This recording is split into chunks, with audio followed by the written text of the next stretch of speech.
Tolkappiyar. Einstein சொன்னார் time and space அப்படின்னு சொன்னார். அவர்தான் மிகப்பெரிய மேதை உலகத்துக்கு, ஐன்ஸ்டீன். ஆனால் அதற்கு முன்னாடி சொன்னவர் நம்முடைய தொல்காப்பியர். முதற் பொழுது என்னமா?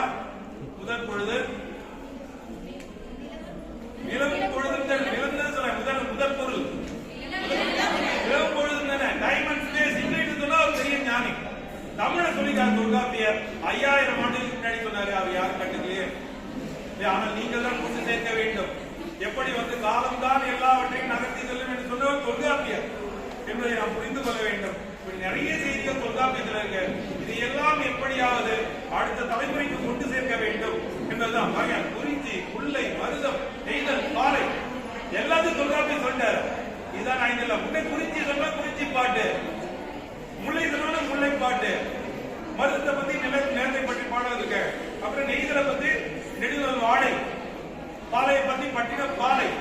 எல்லா இலக்கியம் தோன்றியது காரணம் என்ன என்று கேட்டால் அடிப்படை தொல்காப்பியம். தொல்காப்பியம் தான் தாய். அதிலிருந்து தான் எல்லா இலக்கியமும் தோன்றியது. ஆனால் தொல்காப்பியத்தை நாம் எல்லோரும் படிக்க வேண்டும். தொல்காப்பியத்தை நாம் படித்தால் நாம் எல்லாவற்றையும் படித்ததாக